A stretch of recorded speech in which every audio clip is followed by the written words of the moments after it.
Oke, halo, assalamualaikum warahmatullahi wabarakatuh. Ketemu lagi di Jakus PS Channel. Dan kali ini saya mau ngomongin soal rental di dalam kampung atau dalam desa atau dalam dusun. Nah, bagaimanakah rental-rental yang ada di sana ya? Ini kita ngomong di tahun yang lalu 10, 15 sampai 12 tahun yang lalu. Tentunya beda dengan yang sekarang di tahun 2022 ya. Kalau di 2022 sekarang rental di kampung atau di desa orang-orangnya lebih moderat, lebih bisa menerima, lebih welcome sekarang ya. Itu dimulai dari zaman ketika munculnya warnet yang datang di atau yang buka di desa-desa, orang mulai sedikit terbuka meskipun nggak sepenuhnya ya. Karena mereka kalau dulu mikirnya di kampung atau desa itu rental bikin atau membawa sesuatu yang negatif. Misalnya anaknya jadi nggak ngaji atau nggak belajar, rental bikin bodoh atau plesetan. Bukan PlayStation tapi plesetan. Itu dulu hal-hal yang sering terjadi di kampung atau desa 10-15 tahun yang lalu. Tentunya beda dari sekarang, zaman sekarang di tahun 2000-an ini sedikit beda mindset atau cara berpikir orang-orangnya. Kalau sekarang udah zaman Android ya, udah zaman HP, orang lebih bisa menerima karena orang jarang membahas dampak negatif dan positifnya daripada HP. Yang mereka tahu sekarang, apalagi zaman COVID, HP itu untuk belajar atau untuk daring gitu ya. Jadi yang negatif-negatif seperti permainan apa jarang dibahas juga. Malah pikiran orang sekarang itu lebih baik coba main PS lagi gitu daripada main HP terus gitu. Orang tua sekarang banyak seperti itu ya. Nah sekarang lebih beruntung, lebih moderat, artinya rental bisa buka di mana aja, di kampung, di desa mereka lebih bisa diterima untuk buka. Beda dari zaman yang pernah kita alami dulu. Nah bagaimanakah ceritanya rental zaman dulu, di mana kita itu dimusuhi sama tetangga, dimusuhi sama kiai, dimusuhi sama guru dan macam-macam. Perjuangannya tuh luar biasa, kita mensosialisasikan bahwa rental ini nggak terlalu negatif juga, nggak bikin siswa itu bodoh, nggak seperti pikiran mereka. Karena apa? Karena mereka nggak tahu apa rental itu, apa PlayStation itu. Yang ada adalah pikiran jelek yang muncul atau dampak jelek terus yang dipikirkan, nggak ada positifnya. Sehingga ketika ada rental di desa atau di kampung, maka yang ada bubarin, bubar. Udah nggak boleh buka, bikin anak malas, bikin anak bodoh dan lain sebagainya. Itu dulu. Tapi bagaimana saya berjuang dulu supaya pikiran mereka terbuka dan bisa menerima PS itu. Yang pertama, ketika waktu itu saya masih buka di desa, lebih desa dari sekarang, itu desa banget, di dekat Gunung Arjuno ya, di Kecamatan Prigen, Pasuruan. Itu awal buka itu dulu PS1 ada 3 unit. Nah ada seorang anak yang datang, emang kita waktu itu nggak niat buka rental ya. Jadi ada anak datang, habis itu ngasih uang, habis itu oh ternyata dapat uang PS ini ya. Tapi apa yang terjadi setelah itu ketika PS sudah rame? Apakah tetangga menerima begitu saja? Enggak. Apakah guru, kiai, tokoh masyarakat bisa menerima ada rental PS di desanya? Enggak juga. Banyak tantangannya. Misalnya tetangga itu, kalau ada anaknya main, habis itu pulang dipukul anaknya, atau di rental dipukul itu. Nanti saya bikin cerita sendiri soal pemukulan atau orang tua yang memperlakukan anaknya seperti itu ketika ada di rental. Saya coba ke tantangan di kampung aja ya dulu ya. Dari tantangannya itu, tetangga musuhin, toko-toko yang merasa toko di sekitar tempat kita itu musuhin kita karena nggak tahu. Guru-guru mencaci maki kita, kiai, dulu seperti itu dulu. Nah kemudian beda dengan anak-anak mereka, anak-anak gurunya, anak-anak kiainya. Mereka pada main rental PS ke tempat kita, mereka fine-fine aja gitu loh. Cara pandang anak-anaknya tuh beda dengan orang tuanya. Anaknya ya main PS di rumah, ya ngopi, ya sering nginep di rumah dulu, anak pak yainya itu. Tapi beda dengan cara pikir orang-orang tua mereka yang menganggap ini adalah hal negatif. Tapi suatu hari saya undang mereka semua.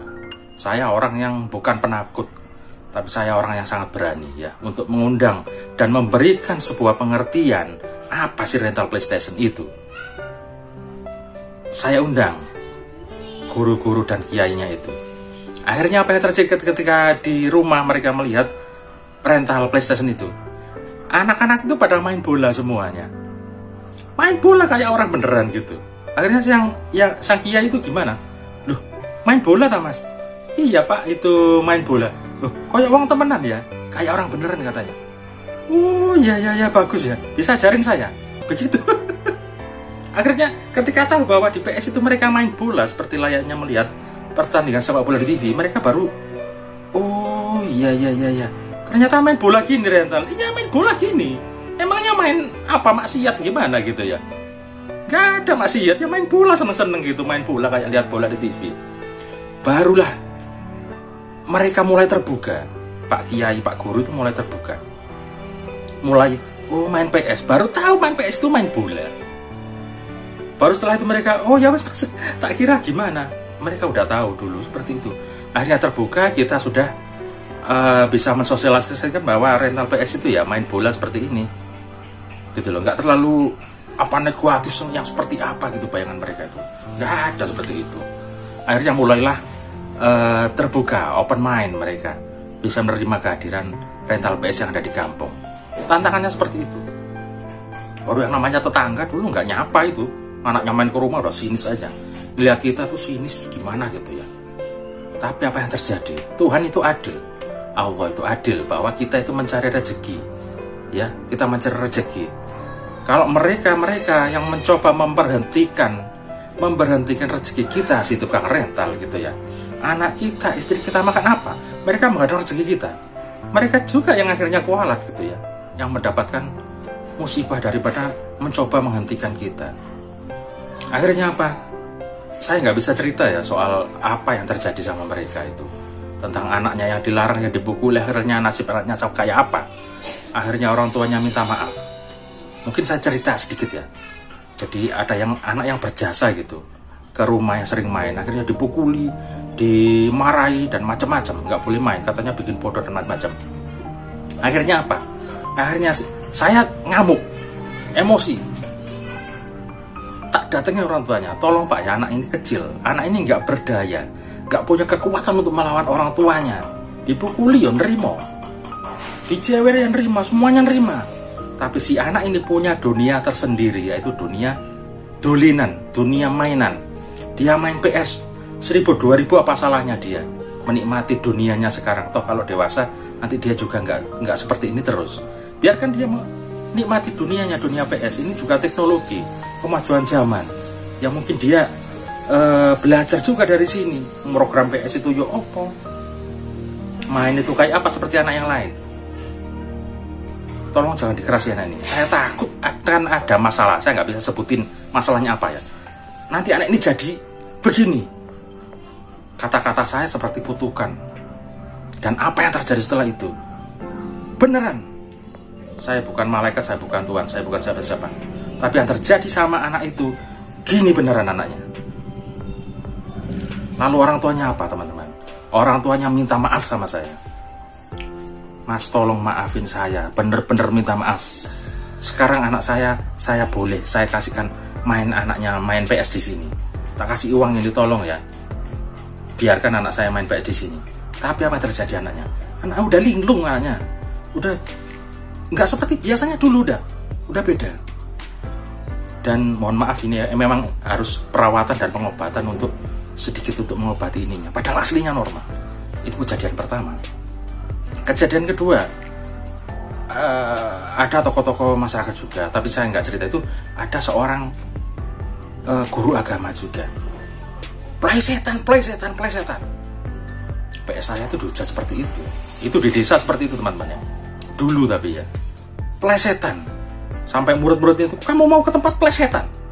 Murid-muridnya digituin teman-teman. Mereka bilang sama saya, Cakus, dibilang setan rental sampean itu. Siapa bilang? Pak ini. Ya sudah, tak sabar-sabarin. Saya waktu itu sudah mau melabrak gitu loh. Kok kejem banget gitu ya, bikin onar seperti itu gitu. Padahal dia seorang guru, seorang khotib masjid. Mohon maaf ya. Saya nggak sebutin nama aja. Ini real ceritanya, kisah nyata yang terjadi. Akhirnya apa yang terjadi? Suatu hari dia jadi tukang adu ayam. Demi Allah, akhirnya diusir dari desa. Bagaimana mungkin seorang guru agama, seorang khotib masjid bisa menjadi tukang sapu ayam? Ini kalau bukan Allah yang mengazab, nggak akan bisa terjadi itu. Dia selama ini memusuhi saya luar biasa, plesetan. Akhirnya dia jadi tukang sapu ayam, adu ayam ya, harus diusir dari desa. Setelah mungkin 1 tahun apa dia kembali ke desa, dia ketemu saya itu yang bilangin plesetan itu. Mas, dia baik sekali sekarang, baik sekali sama saya. Padahal dulunya luar biasa seperti itu. Sekarang baik banget. Semuanya baik sekarang. Pernah juga kejadian ini, tetangga ya. Tetangga kehilangan telur ayam. Tiap kali telur ayamnya hilang. Dan yang jadi tertuduh itu mesti anak rental. Ini mesti arek-arek main PS ini yang nyuri telur. Sampai gak nyapa tetangga saya itu, gak nyapa. Tapi apa yang terjadi, Allah menunjukkan bahwa yang pelakunya bukan anak rental. Mereka tuh baik-baik anak rental itu. Tapi kenapa selalu tertuduh seperti itu? Akhirnya apa? Ada semacam hewan itu, garangan kalau istilah Jawanya itu ya. Hewan itu. Jadi dia itu nyuri ayam. Nyuri telur itu. Dan orangnya tahu bahwa nyuri telur itu garangan itu. Bukan garangan manusia yang suka cewek itu, bukan ya. Itu garangan orang Ngawi. Itu garangan itu yang ngambil telur. Akhirnya orangnya baik terus sama saya. Ternyata nggak semua anak PS itu seperti itu. Ada cerita lagi banyak ya, soal bagaimana kita itu sering dituduh kalau ada kejadian pencurian rental selalu tadi tertuduh. Di lain kesempatan akan saya cerita itu soal itu. Bukan rental saya aja, tapi rental teman-teman yang lain juga pernah mengalami hal seperti itu ya. Oke teman-teman, itu sedikit tantangan rental di desa. Nggak gampang. Kita mau bikin lomba PS itu, bikin pamflet ditempel, dicabutin sama orang-orang yang nggak senang sama kita aja itu dulu di desa. Ini bedanya rental atau tantangan rental PlayStation zaman dulu di desa, di kampung, di dusun ya dulu sama sekarang. Kalau sekarang dunianya jauh lebih moderat, orang lebih bisa nerima ya, lebih bisa nerima rental. Artinya rental sekarang bisa berdiri di mana aja, di desa, di kampung. Semuanya sekarang bisa dan lebih diterima karena emang cari pekerjaan itu lumayan susah ya. Jadi sekarang rental bisa berdiri di mana aja dan orang lebih bisa nerima ya. Sekarang tahun 2000-an. Oke, beruntunglah rental sekarang sedikit beda dengan rental di zaman yang dulu. Oke, itu sedikit cerita kita di Jagos PS untuk edisi kali ini. Perlu sedikit saya ceritakan, mungkin banyak nasib teman-teman juga yang sama seperti saya sekarang ya, ataupun rental-rental baru yang di desa yang nggak punya modal untuk sewa tempat di ruko, misalnya bikin di rumah karena budget emang minim, harus bikin rental di rumah juga. Tantangannya nanti juga ke tetangga, ke lingkungan sekitar, biasanya seperti itu ya. Kita memang harus izin Pak RT, tetangga semuanya. Kita mau bikin usaha rental karena kita memang nggak ada kerjaan lagi. Kayaknya itu yang bisa kita lakuin. Kita minta izin aja dan tantangannya siap-siap gitu ya. Apakah zaman sekarang 2022 ini masih seperti itu di kampung desa? Di tempat kamu loh ya. Kalau di tempat saya sudah moderat ya, sudah bisa menerima untuk saat ini. Itu beda dengan cara pikir yang dulu. Sekarang lebih saya sosialisasinya lebih enak, lebih kena, lebih bisa diterima dan orang-orang sekarang lebih welcome karena zamannya udah beda, udah zaman Android macam-macam, jadi lebih bisa menerima semua teknologi yang masuk ke tempat kita. Untuk sekarang ya, saya nggak bahas tempat yang di ruko ya. Memang ada sih teman-teman yang dari desa akhirnya buka di ruko dan nggak jadi masalah ya, emang bukanya di ruko gitu, udah biasa. Itu memang tempat untuk buka usaha, orang nggak mau permasalahan. Jadi masalah itu di dalam kampung atau di dalam desa ya. Oke, itu sedikit cerita saya untuk kali ini. Terima kasih udah nonton Jagos PS Channel ya. Buenos dias, selamat pagi. Gracias, terima kasih, grazie, dan hasta la vista.